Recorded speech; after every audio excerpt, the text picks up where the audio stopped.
Bien, estamos de vuelta a un bloque más de este espacio denominado 5 Días Agro. Estamos estrenando el día de hoy una nueva grilla, renovado rostro para ofrecer siempre segmentos especializados. Tratamos de ir siempre a conocer cuáles son los temas de fondo y conversar con los protagonistas. En este caso hablamos del sector agropecuario en general. Sabemos que estamos arrastrando todavía el impacto de una sequía impresionante a nivel histórico. Ha marcado un hito negativo lastimosamente en la historia del campo paraguayo, pero ya en este 2022, segundo semestre, lentamente los sectores empiezan a reponerse, más allá de que los indicadores, por lo menos de la balanza comercial, empiezan a mostrarnos lo contrario, que ya es el resultado del efecto negativo de lo que nos ha dejado este doble fenómeno de la niña en torno a exportaciones. Por lo menos en el agro estamos viendo pésimos números lastimosamente, pero como era de esperarse. Más allá de eso, hay muchos sectores auspiciosos que van augurando un buen cierre de año y proyecciones que van a equilibrar un poco la balanza, como es el sector ganadero. Es un sector que aporta muchísimo, el sector cárnico, que está conquistando mercados a nivel internacional y que también se proyecta a poder, digamos, aportar su granito de arena a esta macroeconomía que tiene, digamos, mucho auspicio para el año 2023. 2022 vamos a quedar en un escenario neutro, levemente positivo según agentes internacionales, pero ya para el 2023 se espera un interesante efecto rebote. Vamos a presentarlo a él, nos acompaña un invitado de primer nivel AAA, quien agradecemos por su tiempo, por lo menos conmigo por primera vez en piso, así es que agradecido ya por esa exclusividad que nos brinda el presidente de la Asociación Rural del Paraguay, el doctor Pedro Galli, con nosotros en esta tarde. Doctor, buenas tardes y gracias por acompañarnos. Buenas tardes, David. Bueno, estamos estrenando otra vez las entrevistas presenciales. La presencialidad. Nos estamos dejando del Zoom. Sí. Finalmente da más gusto compartir, tomar un café, Sí. Se puede hablar más, que el Zoom deja un ambiente muy frío realmente. Sí, categóricamente. Hay cosas que pasan por alto, no se puede preguntar bien ciertas cuestiones. Y bueno, y queríamos saber un poco, doctor, ya que lo tenemos acá, aprovechar y tener de primera mano esa radiografía de cómo está el sector ganadero. El hato subiendo en algunos puntos, la deuda que lo comentábamos que está muy elevada, una preocupación también por medio del sector, la inseguridad en el norte que se sigue manejando. Esto es un reclamo constante por parte del gremio, ¿no? Sí, así es. Por lo general me gusta hablar en positivo, Sí. No me gusta ser muy pesimista y no es un renglón menor. La ganadería, como sabes, representa el 10% Sí. del Producto Interno Bruto del Paraguay y junto con la agricultura estamos más del 30%. Sí. Así que estamos hablando de uno de los pilares de la economía. Sino el más fuerte. El más fuerte, el más inclusivo, el más permeable al resto de la población, el que más incidencia tiene a nivel social, porque eso hay que tener en cuenta, no solamente leer los números fríos. Claro. Los números fríos muchas veces de la macroeconomía no representan realmente la realidad o lo que se derrama a nivel social. Sí. La ganadería son 137.000, 140.000 tenedores de ganado. Eso sumado, multiplicado por la cantidad de familiares, más los trabajos que integran la cadena de valor, el transporte, la logística, todo eso estamos hablando, llegamos a cifras que uno de cada 4 paraguayos de alguna manera está vinculado a la producción de carne. O sea, son números importantes, también en conceptos de recaudaciones fiscales, tiene una participación muy importante. Es decir, la producción de carne es un rubro que, aparte de representar un sostén de la economía, influye muchísimo en la microeconomía, en el derrame a nivel de todos los habitantes del país. Y eso... Muchas veces la gente piensa te dan solamente los números macro, entonces refleja una realidad que muchas veces no es la que se siente en la calle. Claro, un solo lado de la moneda. Un solo lado de la moneda. Esto tiene que derramarse sobre la población para que esto realmente tenga un resultado a nivel social. Todavía estamos con muchos problemas nosotros de muchos problemas económicos a nivel micro, por decir así. Hoy es el Día de la Juventud. Estaba leyendo en unas publicaciones de uno de los medios que la mitad de de los trabajadores jóvenes reciben menos del salario mínimo en promedio. Sí. Apenas un 30% está contribuyendo para el sistema previsional, Sí. en las cajas jubilatorias. Entonces todavía tenemos algunas asimetrías bastante importantes que tenemos que corregir, pero esto solamente a través de políticas públicas del Estado en concurso con el sector privado que podemos llevar adelante para poder llegar finalmente a resolver esos grandes problemas. Pero bueno, me gusta hablar de la ganadería, que es lo que más conozco. Totalmente. Y hablar, por ejemplo, de la calidad, doctor, que ganamos este asado mundial, la carne paraguaya quedó posicionada como la mejor de Sudamérica. Estoy un poco enojado porque nos salimos primero, pero ¿En serio? lo que Bueno, pasa claro. lo que pasa que la cultura de la carne es un poco distinta a la nuestra, digamos, a la región de Argentina, Brasil y Paraguay. Somos los 3 más grandes consumidores de carne per cápita en el mundo. Sí. Entonces nuestra cultura es la carne sobre la parrilla, Por supuesto. así los cortes enteros. En otras culturas donde no hay tanto consumo, digamos, la carne es más consumo gourmet, Claro. en cortes finos, en platos preparados, y nosotros... Más estéticos son. Nosotros queremos ver la costilla sobre Sí, la parrilla, el vacío directo. sobre la parrilla, y eso para nosotros es un buen asado. Sí. Entonces, el jurado mira con otros ojos, ¿verdad? Claro, no. Porque si hacemos un concurso acá a nivel local, creo que vamos a salir primero sin duda alguna. 100%. Y esto es un gran aliciente, doctor, y un gran valor agregado para nuestra carne, saber que somos reconocidos a nivel mundial. Nuestros grandes compradores saben lo que están comprando, apuestan cada año en volumen. Por esto lo vemos reflejado, por ejemplo, en los números del Banco Central, del Senaxa, donde nuestros principales destinos cada vez compran más carne paraguaya. Sí, estamos nomás en un proceso difícil de los últimos años. Como te dije, no quiero ser negativo, pero hay que también convivir con la realidad. Sí, la realidad. Pasamos por un periodo muy feo de lo que hablamos al principio de la pandemia, Sí. que eso realmente en la parte comercial dejó secuelas tremendas, no solamente por la caída de los precios, sino que produjo un problema en la parte logística, transporte, fluvial, flete, lo que antes pagábamos $3.000 de contenedores, están en 15.000. Insostenibles.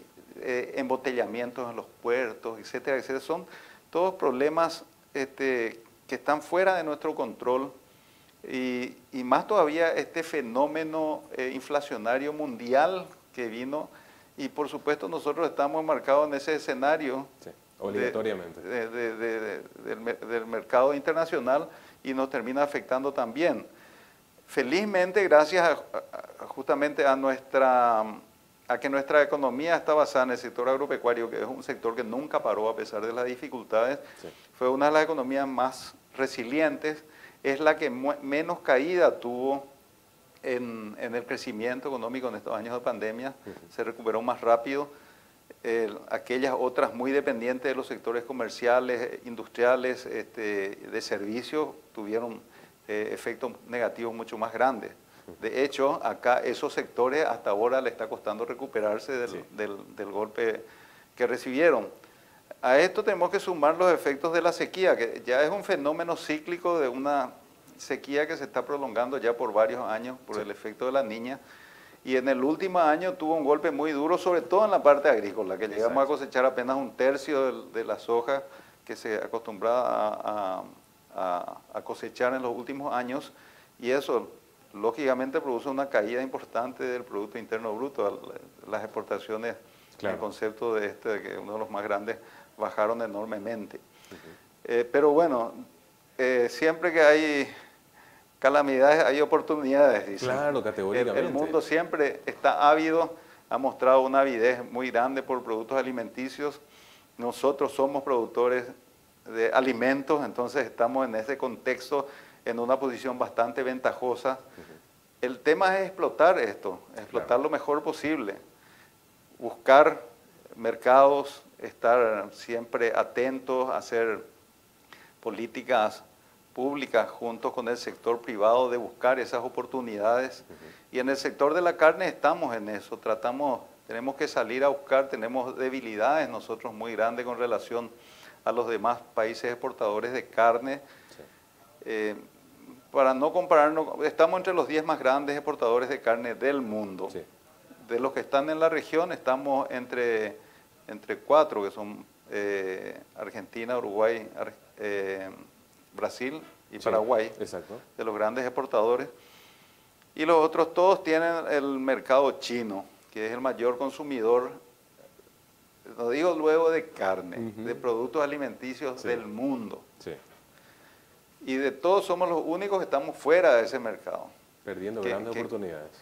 Y claro, eso digo, es hasta paradójico, diría, un verdadero sarcasmo para nosotros que siendo exportadores de alimentos no le estemos vendiendo al que más compra. Al mercado más grande de alimentos. Que más compra. Entonces, aparte que paga bien, paga mejor. Sí. Entonces esto nos deja en una situación bastante vulnerable, una de las grandes debilidades que nosotros tenemos como país exportador.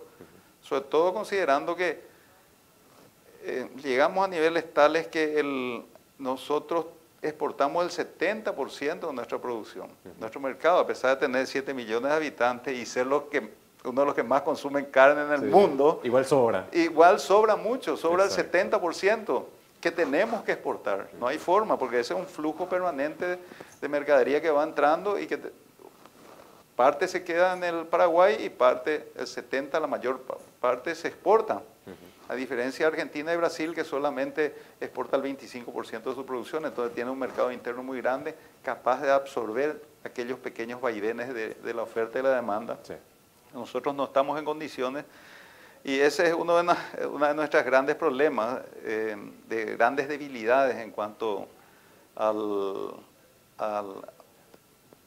nuestro posicionamiento como país exportador de carne. Sí. Aparte tenemos otros problemas internos que también nos debilitan en ese sentido, la composición del mercado de compra. Hay pocas empresas compradoras, apenas 6 grupos empresariales que compran. Eso hace ¿Por qué eso, doctor? ¿Es difícil incursionar en el rubro? ¿Por eso tan limitado? Bueno, hay que considerar que tuvimos un despegue impresionante en los últimos años, ¿verdad? Considerando los últimos 20 años. En el 2003, 2004 creo que se exportaban apenas 50 millones de dólares en exportaciones. Hoy estamos más de 2.000 millones de dólares. De un hato de 7 millones pasamos a uno de casi 14 millones de dólares. En los últimos 20 años fue realmente un crecimiento geométrico. Eso también permitió las instalaciones de industrias nuevas, importantes, internacionales, también el crecimiento de las industrias locales muy grandes, pero una serie de circunstancias, entre ellos factores climáticos, la pandemia y la propia imprevisibilidad que estamos teniendo en cuanto a los precios, hicieron que se frenen esas inversiones y ahora estamos ante una situación en que en los últimos 3 años, en vez de crecer el hato, tenemos una disminución del hato, del rebaño, en unas 500.000 cabezas.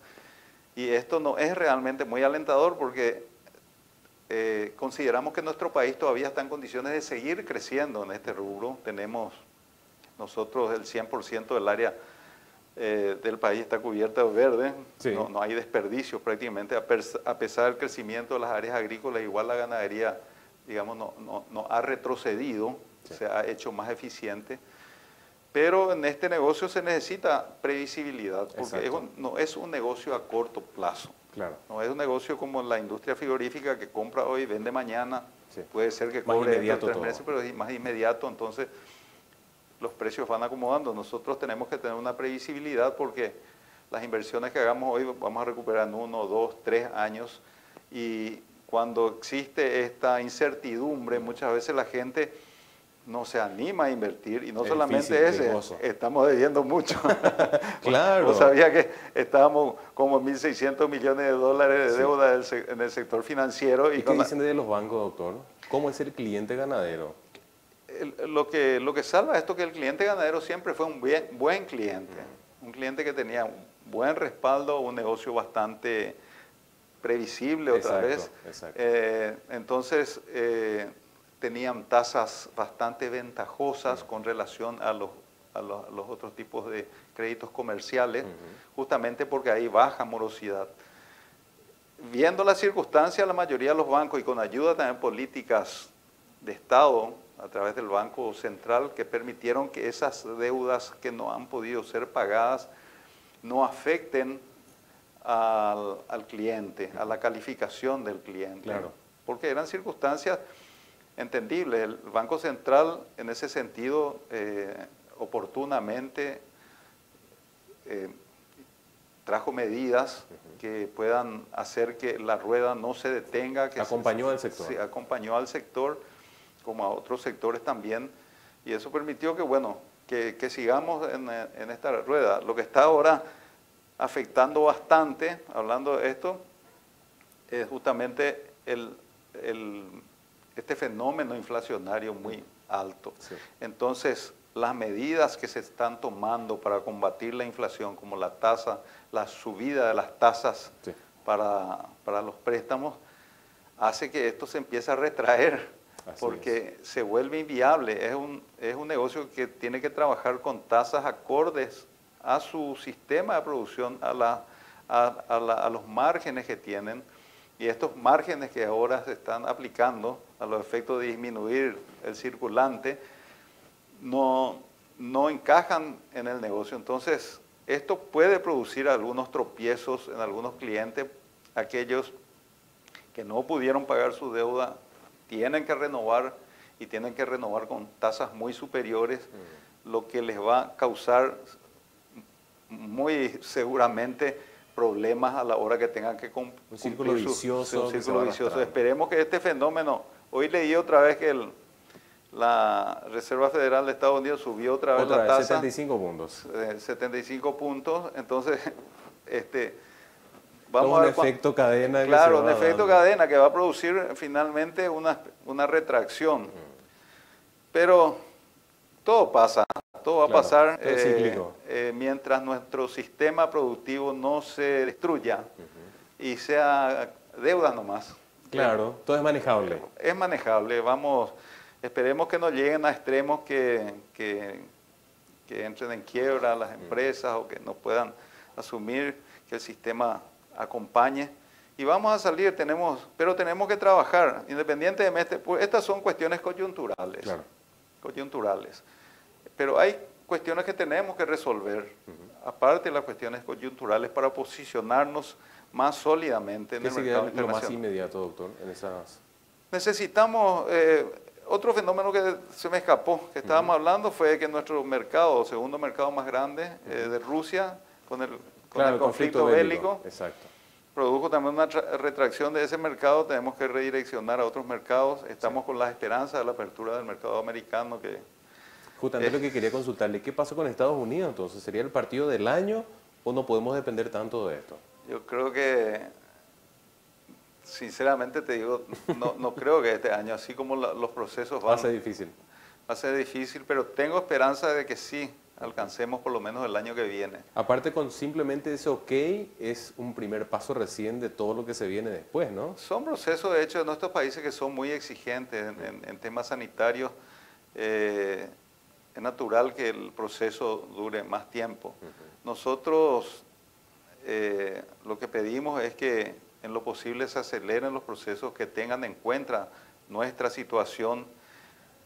Estamos metidos en un juego geopolítico internacional en el cual estamos siendo nosotros, yo considero particularmente el pato de la boda, porque casi todos los países pueden comerciar con China, nosotros no. Estamos con Taiwán, que no tengo ninguna crítica ni nada con Taiwán, estamos trabajando muy bien, pero sería bueno trabajar con China y trabajar con Taiwán también. Es el tema que se debate cada año, ¿por qué estamos en el medio de esta jugada? Entonces el tío de arriba está pidiendo que sigamos con Taiwán. Está atajando la mano acá, pero ojo, no irte con el otro. Esperamos nosotros también que nos den una mano en ese sentido. El sacrificio enorme que estamos haciendo de sostener políticamente a esa nación, que se compense de alguna manera. Creo que tienen formas de compensar y que nosotros de alguna manera podamos sostenernos. No queremos nosotros que nos regalen nada, que nos den nada. No queremos seguir con una política mendicante, queremos negocios, oportunidades de trabajar. El paraguayo, por naturaleza, es una persona que no rehuye al trabajo, es sacrificada por naturaleza, no se queja por naturaleza de balde, pero esperamos digamos, podamos salir de toda esta coyuntura. Hemos tenido hace poco la visita del secretario de Estado, del subsecretario de Estado, hemos conversado con él y pidiendo que se trate de acelerar esto. Y bueno, una vez que entremos, que también podamos entrar en ese mercado con ciertas ventajas. Exacto. Porque nos quedamos con una pequeña cuotita de países terceros. Y eso es lo que no sabemos, si una vez habilitado el mercado entra la parte comercial. Ahora si tenemos alguna ventaja. ¿Quién sería nuestro representante, doctor? ¿Rediex ante nosotros o Cancillería directamente? Bueno, nosotros en realidad trabajamos en conjunto. El que hace el trabajo, todo el proceso del servicio sanitario, que es el SENACSA. El SENACSA, exacto. Lógicamente en conjunto con la Cancillería, que para salir afuera tiene que ser a través de la Cancillería. Sí. Se hizo un trabajo que ya está llevando mucho tiempo, ¿verdad? Sí. Vinieron auditorías, se hicieron los controles, pero ahora se tiene que habilitar la consulta pública. Exacto. La consulta pública dura 60 días. Okay. Y donde cualquier ciudadano americano o no, de puede cualquier parte del mundo puede opinar. Si pasamos ese proceso, bueno, estarían los trámites finales. Pero como te digo, finalmente, después de tener la apertura, esperamos tener también alguna ventaja arancelaria. Sería interesante. O si no, nos quedamos con una pequeña porción de la torta. Claro, ¿qué hacemos con eso? Porque necesitamos, nosotros en Rusia, hasta antes del conflicto, estábamos exportando unas 80.000 toneladas, ¿verdad? Sí. Que también fue un mercado decadente, porque de estar exportando 250.000 toneladas, ser nuestro número uno, sí, fue cayendo por políticas internas de los rusos, pero compensando fue creciendo el mercado chileno también, que ahora estamos más del 40% de nuestras exportaciones van al mercado chileno, que es otra de las grandes preocupaciones, otro de los grandes problemas que tuvimos en estos últimos tiempos, con el cambio de la política, cambio político en Chile, la incertidumbre causada por el referéndum que pasó ahora el pasado 4 de septiembre. Sí. Bueno, una pasado el referéndum realmente se estabilizó un poco más, pero eso hizo que se retraiga también un poco el mercado. Todos estos fenómenos sumados condujeron a una rebaja de los precios que percibe el sector primario. En una época que esperábamos ahora tener mejores precios. Es una época en que generalmente se producen los animales de mejor calidad, que están en confinamiento y que tienen un elevadísimo costo. Entonces se necesita unos precios mejores para poder compensar el costo. Leí que el precio balanceado está por las nubes. Eso subió, porque la mayoría de los commodities subieron el maíz, claro, la soja y con sus productos sucedáneos de la soja que se utiliza también, y no solamente eso, en la parte agrícola los fertilizantes más del doble. Sí. Insostenible. Insostenible. Los commodities subieron, tendría que compensar esto. Sí.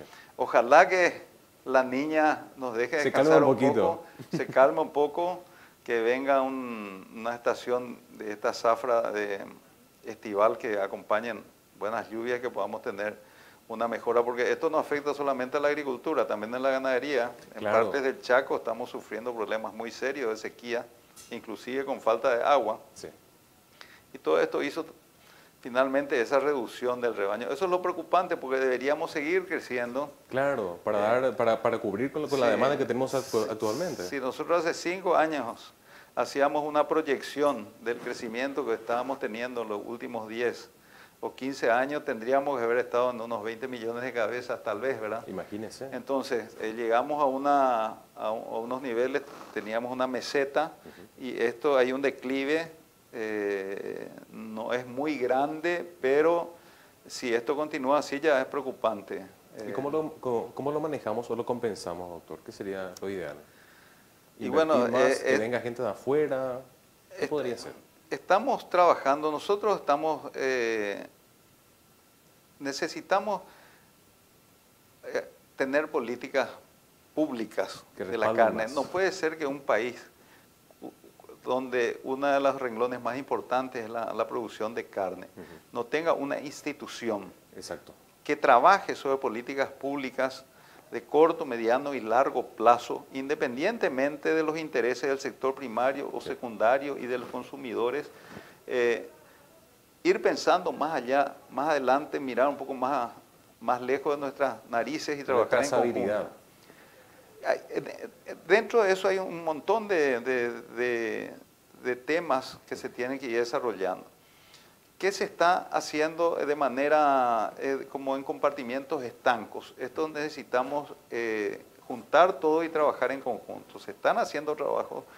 Hicimos nosotros el proyecto de identificación y trazabilidad que ya está en el Congreso.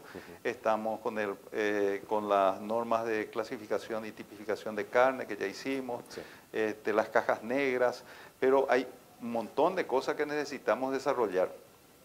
Felizmente, el Ministerio de Agricultura y Ganadería tomó la iniciativa de formar una mesa de alto valor de la carne, integrando a todos los sectores de la producción, los productores con la Asociación Rural del Paraguay, la Cámara de Carne por la Industria, también el Ministerio de Industria y Comercio y el Servicio Sanitario Oficial del SENACSA.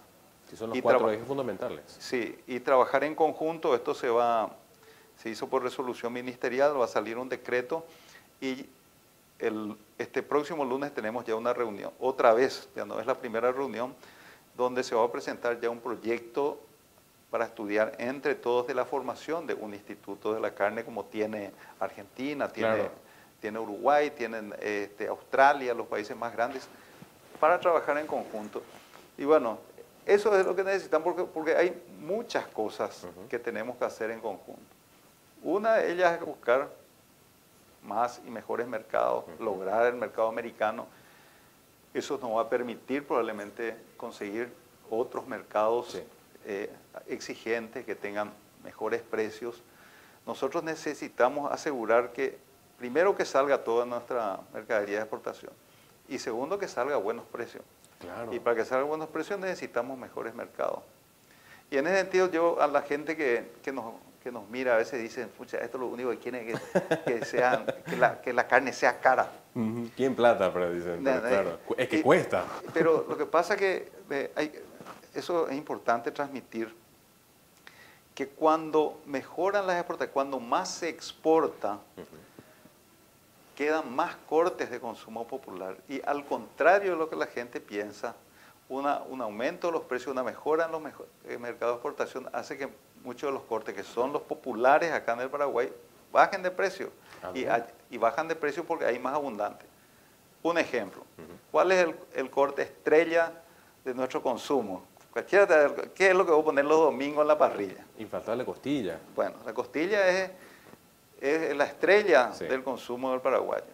Y ponerle vacío y los cortes premium, si bien se consumen acá, no tiene una incidencia muy grande. Claro, pero el que te hace pegar el grito al cielo, pues yo también compro la costilla del supermercado, no crea que se faena una vaca, todos compramos el supermercado, vemos y están elevados los precios y pegamos el grito al cielo. Así es.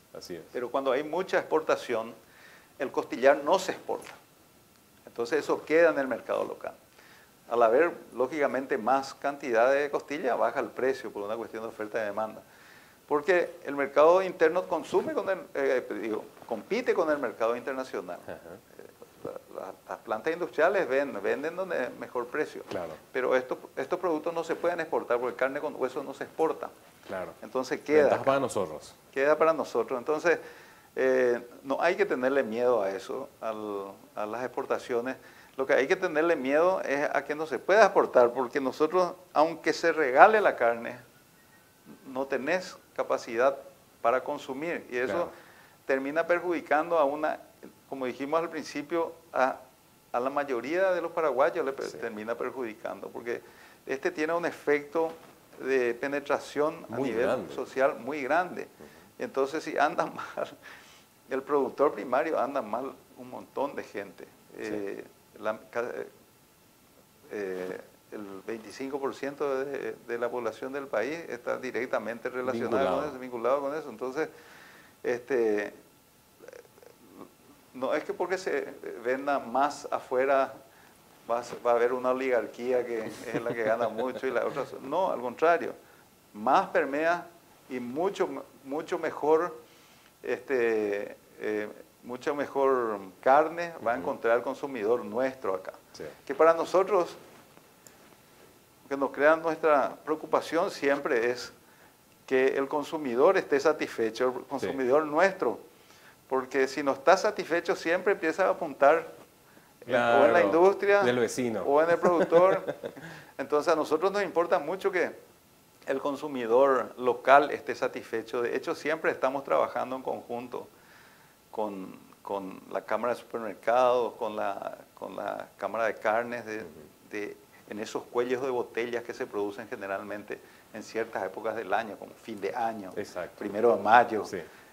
que nos falte lo que nosotros queremos consumir. Entonces hay que prever cuando los cortes estén caros, hacer ofertas en ciertos tipos y determinados cortes para que nos falte a la población. Y bueno, así vamos salvando y creo que con un trabajo y con entusiasmo y el entusiasmo que caracteriza luego al paraguayo, vamos a ir mejorando y así como veníamos haciéndolo en los últimos años. Definitivamente, doctor, y si gana el sector agropecuario, ganamos todos al fin y al cabo, y es lo que tenemos que seguir apoyando. Doctor, Sí, yo me estoy quedando sin tiempo, pero hay muchas preguntas que quiero hacerlas, y es que redondeando un poco, y pregunta clave también, ¿qué nos dejó la Expo? Al fin y al cabo, ¿cumplió las expectativas? Rebasó las expectativas. Es Bueno. Increíble. Nosotros teníamos mucho temor, te imaginas, después de Claro, todo después de ese 2 periodo años suspendidos. suspendido. Pero también había ciertas señales que indicaban que podía tener éxito, porque cualquier Maracapuca había, la gente se iba masivamente. Claro, sí. Y primero la parte económica muy golpeada, Sí. pero increíble. Tuvimos casi 800.000 personas Impresionante. llenos, los expositores estaban felices, la cantidad de expositores, tanto en la parte comercial, industrial, de servicios y expositores de animales. Tuvimos números impresionantes, los espectáculos estuvieron repletos, así ¿Muchos que... negocios concretados, doctor? ¡Pah! No me vienen ahora a la cabeza los números que tuvimos, pero eran muchísimo mayores en la rueda de negocios que lo que tuvimos en la última edición. Okay. Y muchísimos más participantes también. Ah, qué bueno eso. Entonces, hay una ansia de reactivación, se está buscando salir, la gente de afuera nos está mirando también con buenos ojos. Nosotros no paramos de hacerle guiños también a la gente de afuera para que piensen de nosotros. Sí. Dentro de todo, como te dije, mirando macroeconómicamente, nuestro país está bien. Sí, así es. Está bien, o sea, un país de poco riesgo. Resistió todos los embates. Resistió los embates. Resistió los embates, internos. salimos de los embates. Políticamente es estable, a pesar de nuestro día a día. Sí. Si uno lee el diario y dice... Pero, ¿qué está pasando? Sí, pero estamos mejor que otros países. Entonces, tenemos bastante optimismo, bastante esperanza que sigamos trabajando y sacando a nuestro país. Y mucha gente dice que los países agropecuarios son del tercer mundo, en desarrollo, qué sé yo, pero tenemos que mirar hacia adelante y mirar ejemplos en el mundo que hay de países que se sostienen en la parte agropecuaria y son países desarrollados como Australia, Nueva Zelanda, en Europa mismo, Países Bajos, que en base a la producción agropecuaria están en el primer mundo, son países desarrollados. Así que ese creo es el destino que nos espera. Categóricamente, y creo que mejor frase para quedarnos con esto no podemos tenerla. Doctor, más que nada agradecerle por su tiempo en esta tarde, un placer tenerlo con nosotros por primera vez, por lo menos yo conversando aquí en piso con usted, esperando que no sea la última entrevista. Ya ves que hay demasiadas cosas para conversar y el tiempo es corto, así que creo que podemos dejar para otra oportunidad. Excelente, doctor. Muchísimas gracias por tenernos en esta tarde y brindarnos todo este pantallazo de lo que es el agro. Doctor, desearle muchos éxitos y bueno, ya pronto esperando hablar quizás de la edición 2023 de la Expo, ¿por qué no? Ya estamos trabajando en eso y lo mismo digo, muchos éxitos a ustedes que siempre están acompañando todo esto y dando a conocer al público todo lo que se está haciendo. Estamos trabajando y esperamos que la próxima Expo supere esta edición. Sin lugar a dudas. Bueno, nosotros con esto hacemos la pausa, usted no se desprenda, son las 18:09, tenemos 25 grados actualmente. A la vuelta seguimos compartiendo e informando mucho más aquí por las pantallas de 5 Días Televisión.